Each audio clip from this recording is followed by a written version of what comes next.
For some of you, maaaring may mga bagong kontrata, mga bagong deal agreement pagdating sa business ito, guys. This is more on business, mga kapiksi. And parang parang sinasabi dito na medyo iwas din kayo sa partnership. So medyo mas mag-focus muna kayo sa working on your own. Guys, hindi naman kasi lahat ng business kailangan ng partnership. Yung business na may kasosyo, iba naman yung partnership na mga suppliers mo, logistics mo, syempre bahagi ng business yon. Pero yung business na kasosyo,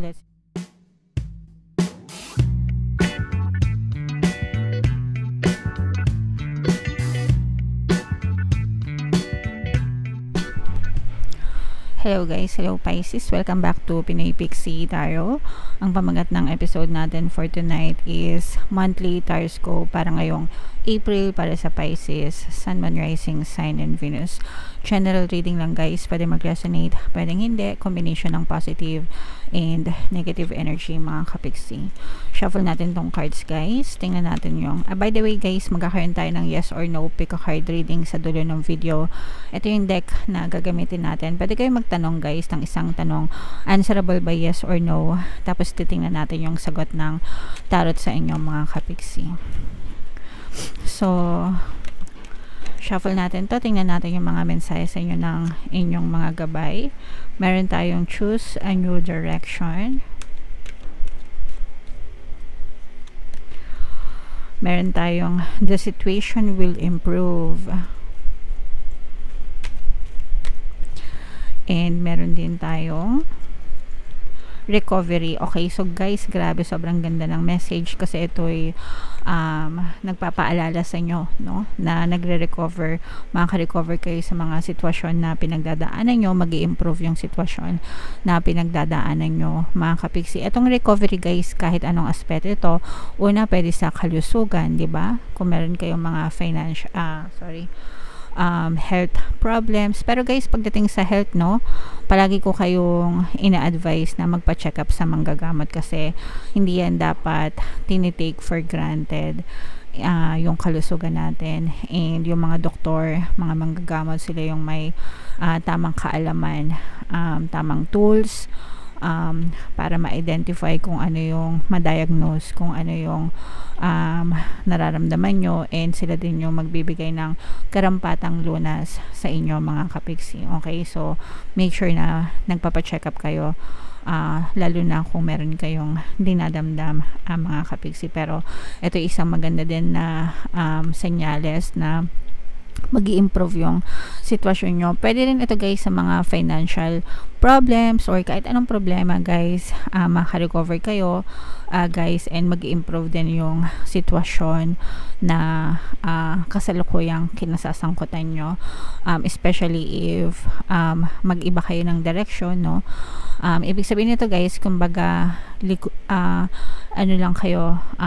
ng konti sa bandang kaliwa or bandang kanan, baka mas baka mas swabe yung daan doon mga kapiksi kesa dun sa current na dinadaanan mo na pwedeng malubak, pwedeng ma-humps, pwedeng sira-sira yung kalsada, no? Kung umiba kayo ng direksyon, mas maaaring swabe yung daan doon, and mas maaaring mapabilis yung pag-improve ng sitwasyon nyo mga kapiksi. So kumbaga parang kagaya nga nung ina-explain ko tuwing nakikita ko tong card na to, kunwari may biyahe kayo, papunta kayong airport, ganyan, dadaan kayo sa EDSA, traffic, diba?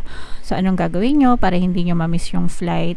Hanap kayo ng ibang daan, alternate route, yun yung ibig sabihin ng choose in your direction. Pero yung destination nyo, the same pa rin mga kapiksi, kasi baka mamaya mas maluwag pala yung biyahe dito, mas less yung sasakyan, walang mga roadblocks, diba? So yeah, tingin-tingin sa kaliwat kanan mga kapiksi, baka mas maganda yung path doon.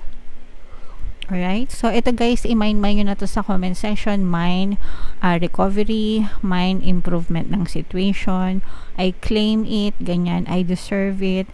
So i-mind nyo yan guys sa comment section. So, ngayon naman, tingnan natin yung ganap sa inyo. Ngayong April na pala. Ngayong April, guys, shuffle natin to. Habang sinashuffle ko to, panoorin nyo muna tong video natin regarding sa ating paano mag-manifest ng abundance video course. Kapiksi, sawa ka na ba sa mga struggles at hirap sa buhay mo? Masipag ka ba at masikap sa buhay ngunit hindi ka pa rin umaasenso? Ilang beses ka na bang nag-attempt magnegosyo at mag-invest pero palagi ka pa rin nalulugi? Sa pagkakataon na ito ay maaaring may subconscious beliefs ka na nagiging balakid sa iyong pag-unlad at pagyaman. Introducing, paano mag-manifest ng abundance video course. Dito ay matututunan mong ma-overcome ang mga balakid mo para tuluyan ka ng umunlad, umasenso, sumagana, maging matagumpay, successful at maswerte sa iyong kabuhayan, pera, trabaho, negosyo, salapi at kaperahan ng bonggang-bongga. Dali, mag-send na ng email sa pinoypixitaro@gmail.com at simulan na ang iyong pagyaman ngayon. Alright, so Pisces, guys, kayo ay represent ng Queen of Cups. By the way, mga kapiksi, no? Mag-avail na kayo ng course, guys, kasi sobrang ganda talaga niyan dahil, at saka ngayong March, no? Magbibigyan ko ng free 1 pampaswerte subliminal sa lahat na mag-avail ng course, mga kapiksi, kaya mag-avail na kayo.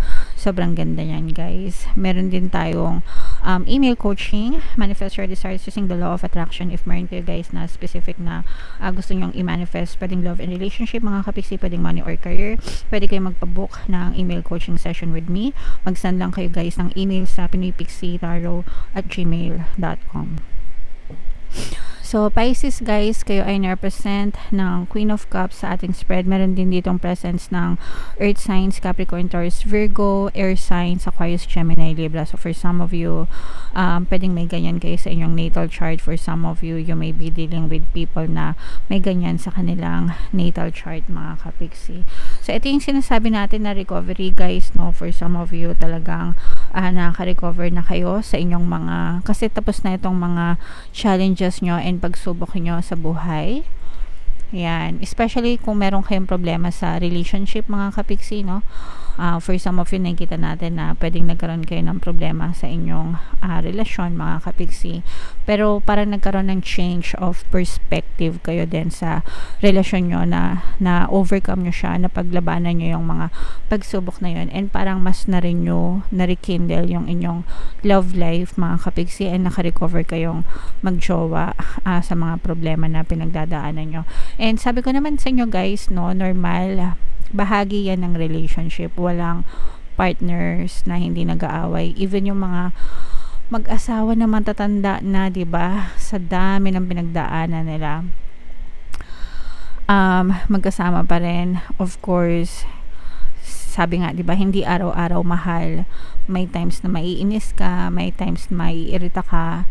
Dahil yun sa magkaiba kayong perspective, pero mapaglalabanan nyo din yan, mga kapiksi. Alright? So, yun yung nakikita natin, na nakaka-recover kayo sa mga problema nyo sa buhay, magjowa. And bukod doon, on the good side naman, well, good na rin yun, guys, kasi recovery nga siya. May magta-travel sa inyo, mga kapiksi, saktong-sakto, April, summer season. Uso talaga yung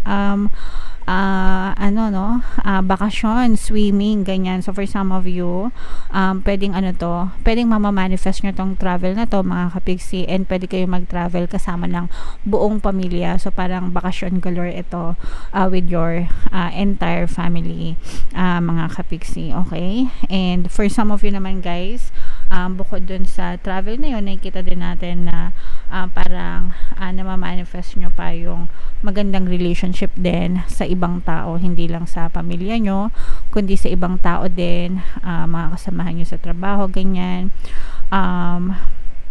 At saka meron kayong isa-celebrate, mga kapiksi. Pwedeng na rin yun, no? Parang magta-travel kayo for celebration din.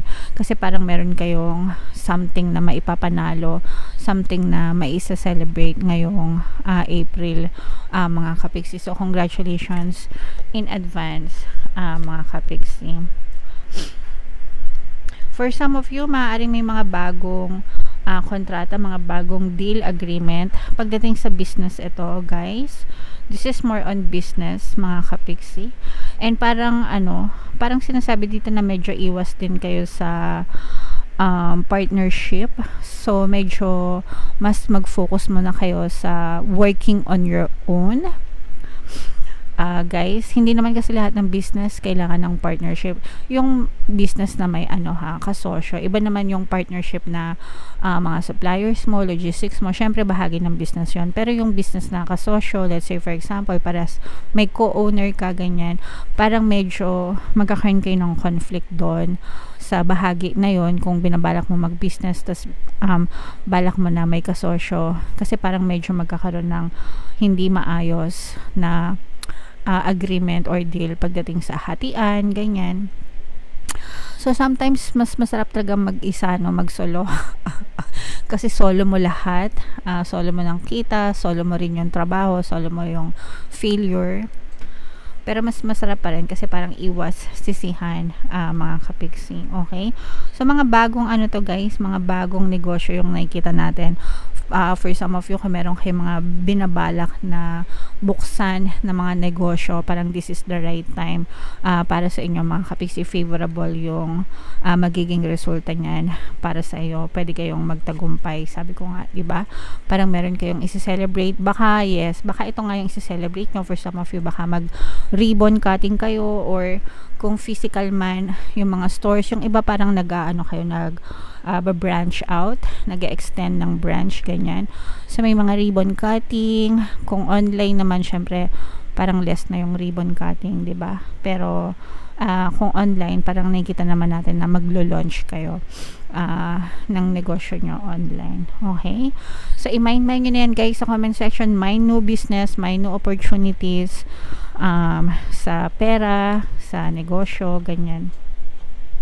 At saka yung mga travel, mind travel. Yung iba sa inyo guys, parang din, no? Pwede din kayo mag-travel para sa trabaho. Yung mga nag-a-apply abroad, migrate abroad, ganyan-ganyan. So either mag-migrate kayo or pumasok kayo as worker, ganyan. It doesn't matter, pero nakikita natin na matutuloy yung mga paglipad nyo, mga kapiksi. Alright? So congratulations. Ingat kayo guys. Safe travel for you. So tingnan natin. Ito na yung ating yes or no pick a card reading. Habang sinashuffle ko to guys, itanong nyo sa isip nyo yung isang tanong. Answerable by yes or no para ngayong April. And then meron tayong exclusive membership program dito sa ating channel guys. I-click nyo lang yung join button dito sa baba ng video dito guys, o kaya dito ilalagay natin yung link sa taas. Kapag kinlik nyo yan guys, magkakaroon kayo ng access sa mga exclusive videos natin regarding manifestation using the power of your subconscious mind and law of attraction. Antayin nyo guys, mag-upload ako ng mga bagong videos dyan. So medyo na busy lang kasi tayo nitong mga nakaraang buwan. Anyway, so hinga ng malalim mga kapiksi, tapos itanong nyo sa isip nyo kung ano yung gusto nyong malaman. And then pili kayo ng isang card. Card 1, card 2, card 3. Kung card 1 ang napili nyo, ang sagot sa tanong nyo ay yes. Kung card 2 naman ang napili nyo guys, ang sagot sa tanong nyo ay yes. And then kung card 3 naman, ang sagot sa tanong nyo ay yes. So puro yes ito, Pisces. Alright? So comment down below guys if feeling nyo naka-resonate kayo dyan. Ito guys yung ating mga pampaswerte subliminal. Pakinggan nyo para talaga maging maasenso kayo. And ito naman yung ating success stories ng paano mag-manifest ng abundance video course. Click here to subscribe guys, and click here to join our membership program. Thank you for liking, sharing, and subscribing, and see you again next time. I love you all guys. Have a nice day. Bye bye.